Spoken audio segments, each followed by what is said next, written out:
Halo guys, welcome back to Ibadah Online khusus mahasiswa, Campus Connection.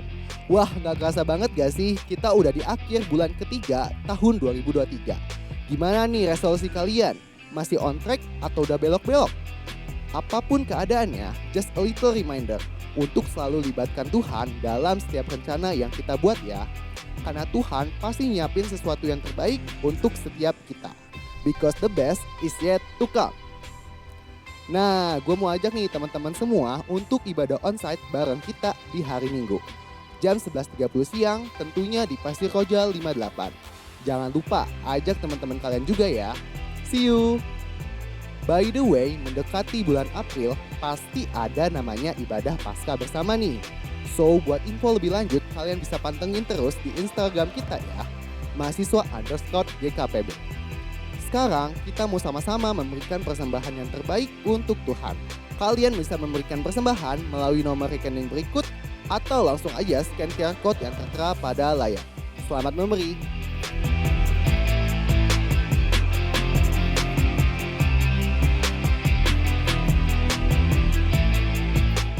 Well, sekian untuk informasi hari ini. Sekarang waktunya kita siapkan hati dan pikiran kita untuk mendengarkan firman Tuhan. Enjoy the service guys. Semuanya kita naikkan pujian bagi Tuhan kita. Kita naikkan nyanyian yang terbaik bagi Tuhan kita. Amin.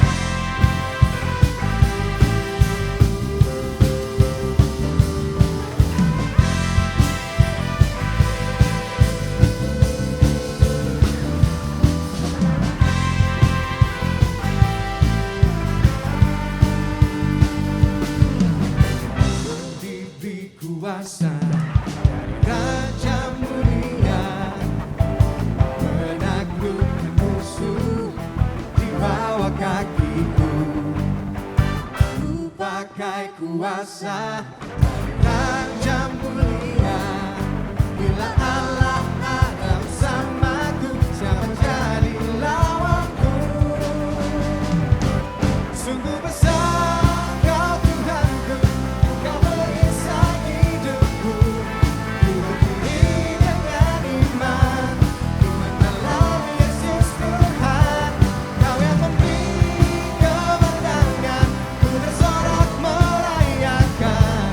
Terpujilah Kau Raja segala raja.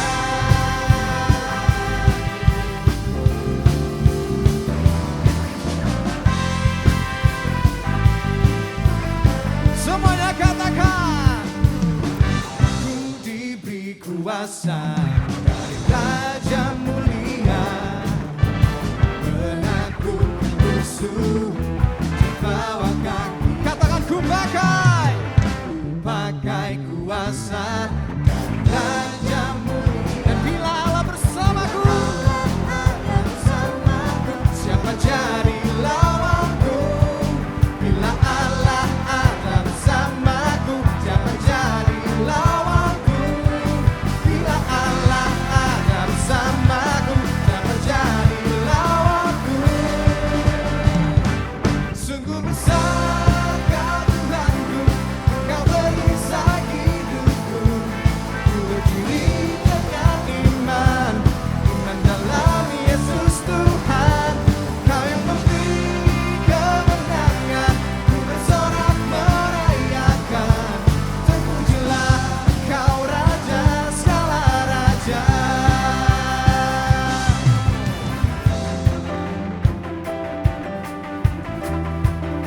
Sama-sama kita tepuk tangan ya, come on.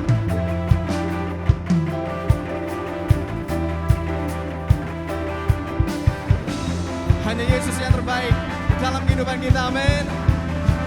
Nah, karena itu kita sama-sama berikan yang terbaik buat Tuhan kita. Naikkan nyanyian yang terbaik bagi Tuhan, come on. Oh, oh, oh, oh, oh, oh. Oh, oh, oh, oh. Bila Allah ada bersamaku, siapa jadi lawanku? Bila Allah ada bersamaku, siapa jadi lawanku? Bila Allah ada bersamaku,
meriah buat Tuhan.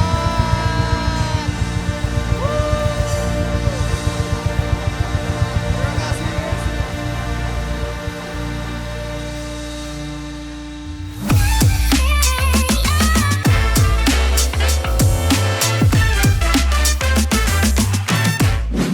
Halo Kampus Connection, gak kerasa hari ini kita sudah masuk di dalam minggu yang terakhir di bulan Maret. Saya harap kita semua tetap semangat menjalani panggilan Tuhan di dalam kehidupan kita. Ingat teman-teman, kita bisa hidup sampai hari ini, kita bisa menjalani kegiatan kita, aktivitas kita sampai hari ini, semua hanya karena anugerah Tuhan untuk kehidupan kita. Bukan karena kehebatan kita, bukan karena kemampuan kita, tetapi semua hanya karena kasih dan anugerahnya yang tidak berkesudahan untuk kehidupan kita. Mari sama-sama kita berdoa terlebih dahulu sebelum kita masuk ke dalam pembahasan firman Tuhan hari ini. Tuhan Yesus, kami bersyukur untuk penyertaan-Mu di dalam kehidupan kami. Kami bersyukur untuk anugerah-Mu yang tidak ada habisnya di dalam kehidupan kami. Sebentar kami akan mendengarkan firman Tuhan. Tuhan berbicaralah kepada setiap daripada kami. Kami buka hati kami siap mendengarkan firman-Mu. Di dalam nama Tuhan Yesus, kami berdoa dan mengucap syukur. Amin. Angela Duckworth, seorang psikolog asal Amerika Serikat, pernah meneliti alasan mengapa orang sukses bisa dikatakan sukses. Dia meneliti berbagai jenis macam pekerjaan dan orang yang sukses di bidangnya. Mulai dari pebisnis, orang yang bekerja di militer, guru di sekolah, sampai seorang anak yang selalu menjadi juara satu di dalam perlombaan. Di dalam bukunya dia menyimpulkan kalau orang-orang yang sukses ini mempunyai satu kesamaan dan Angela menyebutnya sebagai grit, yang artinya adalah karakter yang kuat yang selalu menolak untuk menyerah. Itulah yang membedakan antara orang biasa dengan orang sukses. Teman-teman, banyak di antara kita pasti pernah mengalami suatu kondisi di mana kita sangat excited untuk memulai sesuatu. Kita excited untuk memulai sebuah bisnis, kita semangat untuk memulai baca Alkitab, kita semangat untuk mulai diet, kita semangat untuk memulai segala sesuatu yang baru. Kita memulai sesuatu yang baru dengan semangat.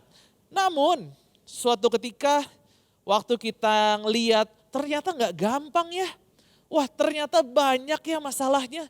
Lalu akhirnya kita merasa tidak ada progres, kita sedih, kita kecewa, dan kita akhirnya berkata, dahlah mau menyerah aja. Kemudian setelah itu kita berusaha memulai lagi sesuatu yang baru, kita excited lagi, kita semangat lagi, kita menemukan wah ini ada tantangan yang baru lagi. Lalu kemudian kembali lagi, udahlah mau menyerah lagi aja. Terus berputar seperti itu, sampai akhirnya tanpa sadar kita nyaris tidak pernah menyelesaikan apa yang telah kita mulai. Pertanyaannya saat ini adalah, mengapa kita sebagai manusia cenderung mudah menyerah terhadap masalah atau tantangan yang ada? Jawaban sederhananya teman-teman, karena menyerah itu ada di dalam pilihan kita. Dan menyerah adalah pilihan yang paling mudah yang bisa kita ambil saat kita merasa stuck, saat kita merasa down, saat kita merasa gak ada jalan keluar. Semua orang bisa dengan mudah memilih untuk menyerah di tengah setiap permasalahan yang ada. Menyerah adalah pilihan yang paling mudah untuk kita lakukan. Menyerah untuk berhenti kuliah adalah pilihan yang paling mudah yang bisa kita ambil saat kita merasa capek sama perkuliahan, saat tugas akhir kita stuck.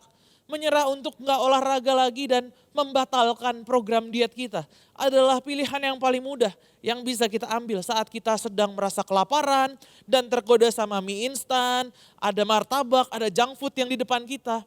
Menyerah untuk mengampuni atau mengasihi orang adalah pilihan yang paling mudah yang bisa kita ambil saat kita benci atau saat kita sakit hati banget sama seseorang di dalam kehidupan kita. Kita gampang menyerah karena itu adalah pilihan yang paling mudah yang bisa kita ambil. Maka dari itu teman-teman, tidak banyak orang yang sukses karena tidak banyak orang yang bisa bertahan dan memilih untuk tidak menyerah. Selalu mudah untuk memulai, tetapi jarang yang bisa menyelesaikannya sampai akhir. Satu hal yang ingin kita sama-sama lakukan, satu hal yang sama-sama kita mau belajar hari ini teman-teman, komitmen untuk tidak menyerah. Sama-sama kita bangun budaya, ketika saya sudah memulai, saya berkomitmen dan saya tidak akan menyerah. Saya akan menyelesaikannya apa yang sudah saya mulai dengan baik, finishing well. Sekarang bagaimana caranya agar kita bisa punya endurance, kita bisa punya ketahanan dan nggak gampang bilang, udahlah ketika kita sudah rasanya mau menyerah. Bagaimana kita bisa terus berjuang dan tekun untuk menyelesaikan apa yang telah kita mulai. Mari sama-sama kita belajar dari salah satu tokoh di Alkitab, yaitu Paulus. Di dalam kisahnya di surat Timotius, Paulus ini menuliskan surat untuk Timotius pada saat Paulus akan dihukum mati oleh pemerintah Roma. Jadi seakan-akan ini adalah surat perpisahan dan nasihat dari Paulus untuk Timotius. Kita lihat dalam 2 Timotius pasal yang keempat, ayat yang kelima sampai yang ketujuh.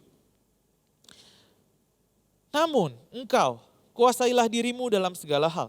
Sabarlah menderita, lakukanlah pekerjaan pemberita Injil dan tunaikanlah tugas pelayananmu. Mengenai diriku, aku sudah mulai dicurahkan sebagai kurban dan saat kematianku sudah dekat. Aku telah mengakhiri pertandingan yang baik, aku telah mencapai garis akhir, dan aku telah memelihara iman. Paulus mengatakan, aku telah mengakhiri pertandingan yang baik, aku telah mencapai garis akhir, dan aku telah memelihara iman. Teman-teman, Paulus bisa berkata seperti ini karena memang konteksnya Paulus ini sedang ada di dalam penjara dan menunggu hukuman mati. Dia sudah tahu kalau tugasnya sudah berakhir di dunia ini. Maka dari itu dia katakan dia sudah mencapai garis akhir. Paulus sudah menyelesaikan tugasnya di dunia ini dengan baik. Tetapi kalau kita masih hidup di dunia ini, berarti tugas kita belum selesai. If we are not dead, we are not done. Mau sesulit apapun kondisi kita saat ini teman-teman, tugas kita belum selesai. So do not quit, jangan menyerah. Masih banyak yang bisa kita lakukan dan Tuhan masih belum selesai bekerja di dalam kehidupan kita. Seperti tema gereja kita tahun ini, the best is yet to come. Tuhan masih punya rencana untuk kehidupan kita. Tuhan masih punya banyak hal untuk kita lakukan. Selama kita masih diberi kesempatan untuk hidup di dunia, kita belum selesai. Masih banyak kasih yang bisa kita berikan untuk orang lain. Masih banyak orang lain yang bisa kita bantu. Masih banyak pelayanan yang bisa kita lakukan. Masih banyak ide bisnis, usaha yang bisa kita lakukan. Panggilan Tuhan yang bisa kita kerjakan di dalam kehidupan kita ini. Buat kamu yang lagi nonton ibadah online ini, saya mau katakan, Tuhan belum selesai dengan hidupmu. Jadi jangan pernah menyerah. Oke Kak, saya tahu Tuhan belum selesai dengan saya. Tapi saya capek banget Kak. Saya sibuk banget sampai rasanya kayak gak punya waktu buat diri saya sendiri.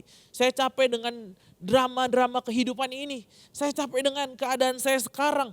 Saya males banget rasanya kalau harus meneruskan perkuliahan lagi. Teman-teman, kita pasti pernah merasa di dalam kondisi capek banget. Stres banget. Dan rasanya gak mau bikin apa-apalah. Gue mau nyerah aja. Pertanyaannya bagi kita adalah bagaimana kita bisa punya endurance? Bagaimana kita bisa punya ketahanan? Ketika kita rasanya mau menyerah, bagaimana caranya kita bisa terus berjuang dan tekun? Hal yang pertama yang bisa kita pelajari, selesaikan apa yang telah kita mulai. David Allen, seorang konsultan dari Amerika dalam bukunya Getting Things Done, menuliskan seperti ini teman-teman.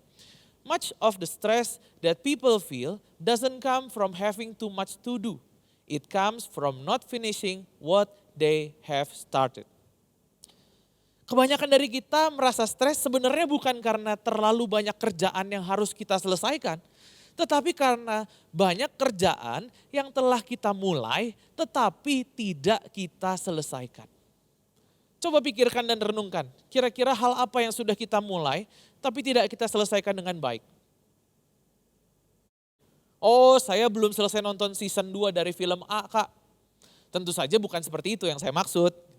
Bisa jadi kita pernah punya masalah dengan sahabat atau teman atau orang tua yang gak pernah selesai dan kita menghindar untuk menyelesaikannya. Kita menyerah untuk mencoba memperbaiki hubungan yang ada. Bisa jadi kita sudah memulai bisnis, tapi karena keadaan sulit kita menyerah dan stop gitu aja. Atau kita sedang berkuliah, di tingkat akhir kita sedang skripsi, tapi kita menyerah karena keadaannya begitu sulit. Dosennya gak bisa dihubungi. Bisa jadi kita lagi program menurunkan berat badan, tapi karena banyak godaan kita akhirnya memilih untuk udahlah. Hal tersebut sama seperti saat kita mencoba untuk membaca sebuah buku. Kita tidak menyelesaikan buku tersebut sampai beres, kita malah membuka buku yang lain untuk kita baca. Sampai akhirnya begitu banyak buku yang sudah mulai kita baca tetapi tidak pernah selesai. Teman-teman bayangkan di depanmu ada sebuah meja putih yang besar dan luas dan kosong. Setiap kali kamu membuka satu buku, kamu menaruhnya di meja tersebut. Kemudian kamu membuka buku yang selanjutnya dan kamu menaruhnya juga di meja tersebut. Hal ini berulang terus menerus sampai buku-buku tersebut bertumpuk di meja itu. Pada satu titik kita akan merasa meja tersebut akan terlalu penuh atau terlalu sempit. Bukan salah mejanya ataupun bukan salah bukunya, tetapi karena kita membuka atau menaruh buku tersebut di sana dan kita tidak pernah menyelesaikannya atau mengembalikannya ke tempat asalnya. Begitu juga dengan buku kegiatan-kegiatan yang ada di kehidupan kita. Saya mau katakan, jangan terburu-buru untuk membuka buku baru dan berpindah ke buku yang lain. Tetapi selesaikanlah buku yang sudah kamu baca. Jangan terburu-buru untuk memulai sesuatu yang baru hanya karena kita excited dan hanya karena impulsif untuk melakukan hal tersebut. Selesaikan dulu apa yang telah kamu mulai lakukan sebelumnya. 2 Korintus 8 ayat 10 sampai 11 menuliskan seperti ini teman-teman. Tentang hal itu, inilah pendapatku. Itu berfaedah bagi kamu yang sejak tahun lalu sudah memulai. Tidak hanya untuk berbuat, tetapi juga berniat untuk itu. Selesaikan jugalah pelaksanaannya itu sekarang. Hendaklah pelaksanaannya sepadan dengan kerelaanmu, dan lakukanlah itu dengan apa yang ada padamu. Paulus lagi menuliskan kepada jemaat di Korintus, hey, belajar buat fokus menyelesaikan apa yang telah kamu mulai 1 tahun yang lalu. Emangnya kenapa sih Kak kalau saya menyerah? Rasanya gak apa-apa deh Kak, saya menyerah aja. Kuliah saya terlalu sulit, skripsi saya dosennya susah dihubungi. Saya punya mimpi kayaknya gak make sense. Teman-teman, keputusan yang kita buat akan mempengaruhi masa depan kita. Jika kita memilih untuk menyerah terhadap satu hal, kita tetap akan berada di dalam satu level yang sama dan kita gak akan pernah bisa naik kelas. Hidup kita akan terus berputar di dalam lingkaran yang sama. Jika kita kompromi untuk menyerah di dalam satu hal, kita akan lebih mudah menyerah untuk hal-hal yang lainnya. Itu akan jadi kebiasaan, itu akan jadi habit yang kita bawa seumur hidup. Dikit-dikit nyerah, dikit-dikit dahlah. Sedangkan Tuhan gak mau kita untuk gampang menyerah. Kalau kita menyerah, berarti kita sedang tidak mengandalkan Tuhan dan kita sedang mengandalkan kekuatan diri sendiri.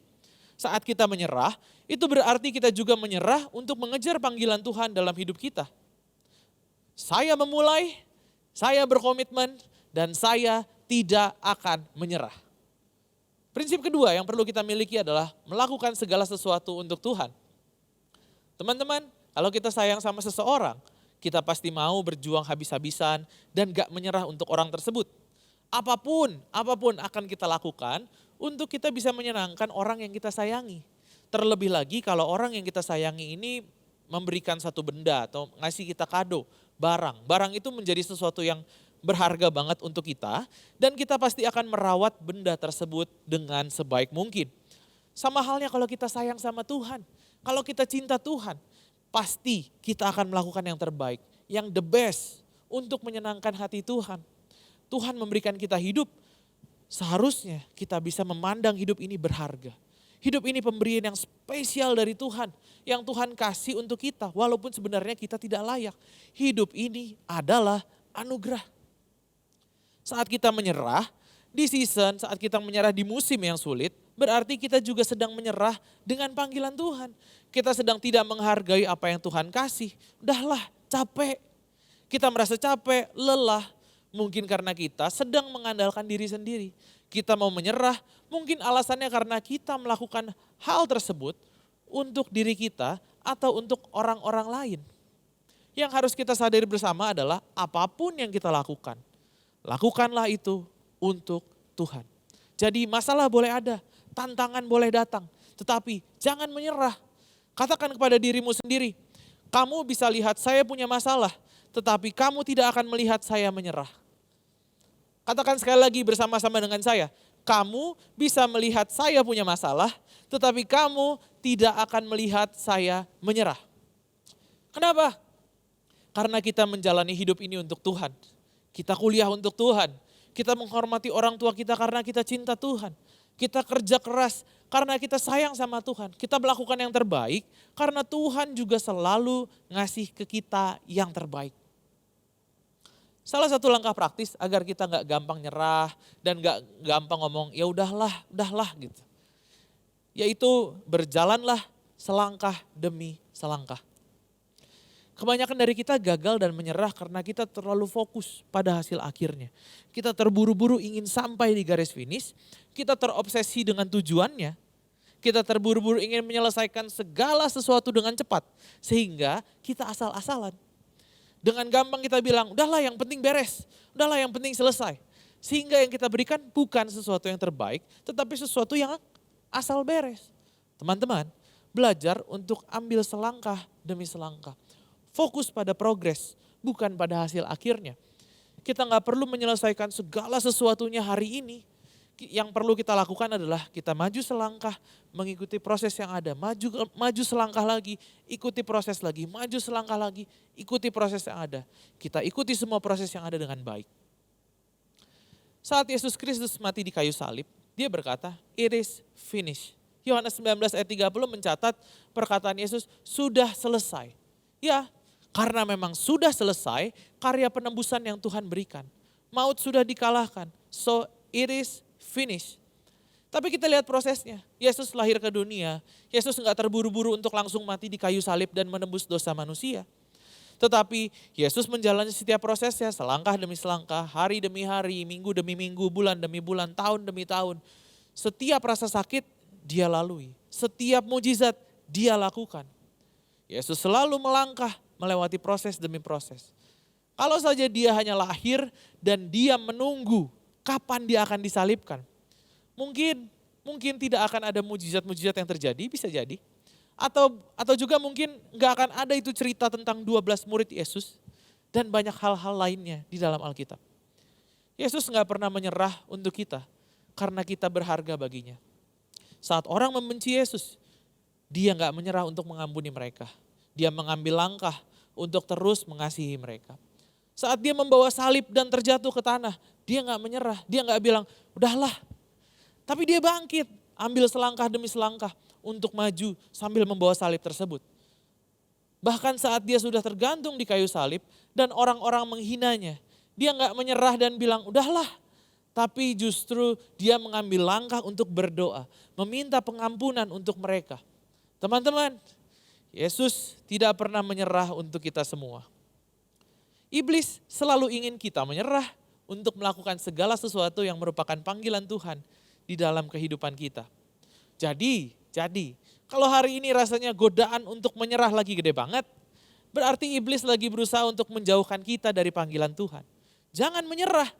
Iblis yang bakal happy kalau kita menyerah dengan kondisi. Kenapa? Ya karena sama aja kita menyerah terhadap panggilan Tuhan untuk kehidupan kita. Sekali lagi, saya berkomitmen, saya tidak menyerah dan saya akan menyelesaikannya dengan baik. Beberapa minggu yang lalu, saya menonton sebuah film yang diangkat dari satu kisah nyata yang sangat-sangat menginspirasi. Film ini menceritakan tentang perempuan kelahiran tahun 1993 yang bernama Jessica Watson. Seorang anak dari Australia yang sejak umurnya masih 5 tahun, dia punya cita-cita untuk menjadi wanita termuda yang bisa berlayar keliling dunia sendirian dengan kapal kecil yang dimilikinya. Kondisi tersebut tidaklah mudah bagi Jessica karena dia juga adalah seorang penderita disleksia. Disleksia adalah gangguan dalam proses belajar yang ditandai dengan kesulitan membaca, menulis, ataupun mengeja. Teman-teman, tentu saja di dalam dunia pelayaran ini sangatlah sulit dan bahkan mungkin bisa dibilang mustahil. Seorang pelayar, seorang kapten kapal harus bisa membaca arah, harus bisa menghitung kecepatan angin, harus bisa melihat tinggi ombak, perkiraan cuaca, dan lain-lain sebagainya. Namun Jessica bersikeras untuk tetap mengejar mimpinya. Dari umur 5 tahun, dia belajar untuk berlayar, dia ambil sertifikasi, dia berusaha keras untuk dapat berlatih membaca dengan benar. Dia melatih fisik dan mentalnya untuk dia dapat berlayar. Orang tuanya mendukung dia karena melihat kegigihan yang ditunjukkan oleh Jessica. Pada tahun 2009, bulan Oktober adalah momen di mana Jessica memulai misinya untuk berlayar mengelilingi dunia dengan kapalnya sendirian. Semua media di Australia pada waktu itu menyorot kehidupan Jessica. Banyak media yang menyalahkan orang tuanya karena dianggap membiarkan anaknya yang masih di bawah umur melakukan hal ekstrim sendirian. Karena pada waktu itu Jessica masih berumur 16 tahun dan ditambah lagi dia juga punya disleksia. Banyak tantangan yang dialami oleh Jessica dan keluarga. Mulai dari gak ada sponsor yang mau bantu, pemerintah Australia yang kurang mendukung, sampai-sampai komentar-komentar negatif yang dilontarkan untuk Jessica dan keluarga. Tetapi hal tersebut tidak membuat dia menyerah. Dia tetap menjalankan misinya dan memulai pelayarannya keliling dunia sendirian. Selama perjalanan di laut, Jessica rutin membuat vlog. Merekam saat dia berlayar dan dia menguploadnya ke websitenya untuk memberikan update ke dunia luar tentang pelayarannya. Saat saya melihat vlognya, saya bisa lihat hari-hari di mana dia senang, tertawa bangga, bisa berlayar seorang diri. Tetapi saya juga bisa melihat hari-hari di mana dia menangis, stres, takut gagal, takut menghadapi ombak yang luar biasa di laut. Saya bisa lihat di dalam videonya yang dia buat sendiri, dia menangis karena kapalnya stuck berhari-hari di antah berantah di tengah samudera karena tidak ada angin sama sekali.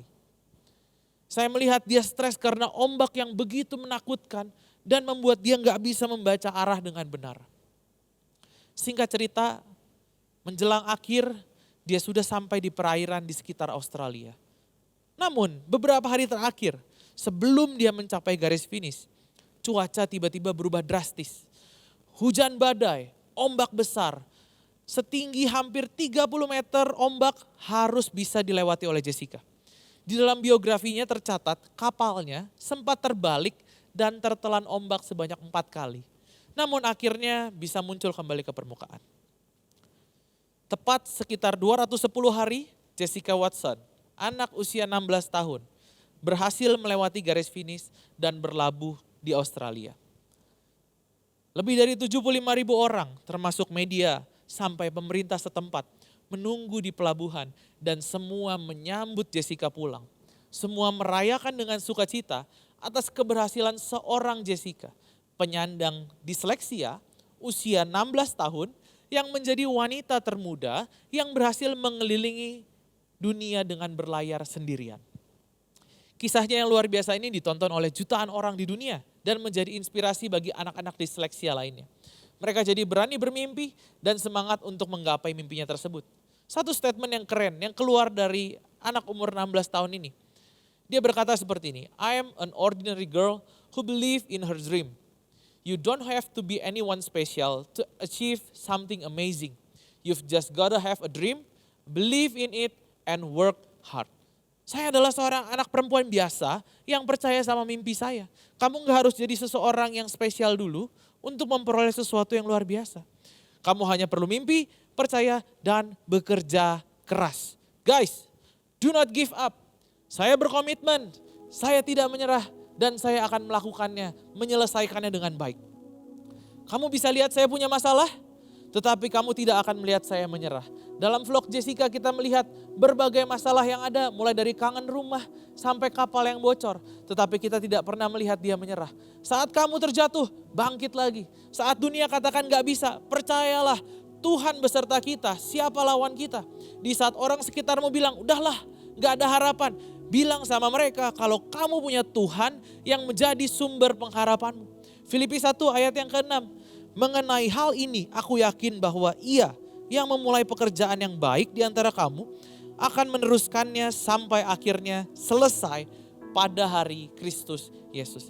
Ingat, kita gak pernah berjalan sendiri.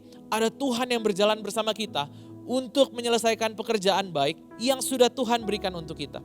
Katakan sekali lagi bersama-sama dengan saya. Kamu bisa lihat saya punya masalah, tapi kamu tidak akan melihat saya menyerah. Ya, karena saya berkomitmen, saya tidak menyerah, dan saya akan menyelesaikannya dengan baik. Mari sama-sama kita berdoa. Kami mengucap syukur Tuhan untuk kesempatan-kesempatan yang Tuhan berikan dalam kehidupan kami. Kami mengucap syukur untuk semua anugerah di dalam kehidupan ini yang Tuhan limpahkan di dalam kehidupan kami. Hari ini Tuhan kami berdoa, kami memohon kekuatan daripada-Mu untuk kami dapat menyelesaikan segala sesuatu yang telah kami mulai. Untuk kami dapat menyelesaikan segala sesuatu yang Tuhan percayakan di dalam kehidupan kami. Dan juga ajar kami senantiasa melakukannya untuk Tuhan. Bukan untuk kebanggaan pribadi kami, bukan untuk orang lain, bukan demi approval dari orang lain. Tapi ajarkan kami untuk senantiasa melakukannya sepenuh hati kami untuk Tuhan. Terima kasih Tuhan untuk semua yang Kau berikan. Terima kasih untuk anugerah-Mu yang indah di dalam kehidupan kami. Hari ini juga hamba-Mu melepaskan berkat bagi teman-temanku dimanapun mereka berada.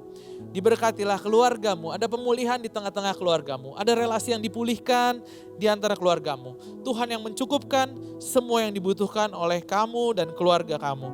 Dan ada hikmat Allah yang dicurahkan dalam kehidupan-Mu, memampukan kamu untuk mengambil keputusan di dalam segala kondisi yang ada. Kepintaran yang daripada Allah dicurahkan di dalam kehidupanmu. Terimalah sukacita, damai sejahtera, penyertaan Roh Kudus yang ada senantiasa sampai selama-lamanya.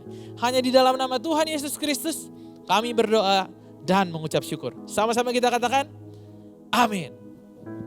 Apabila ada teman-teman yang memerlukan dukungan doa ataupun konseling lebih lanjut, silakan teman-teman bisa scan QR code yang tertera di layar berikut ini.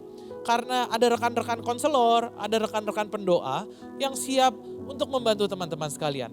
Tetap semangat, Tuhan Yesus memberkati.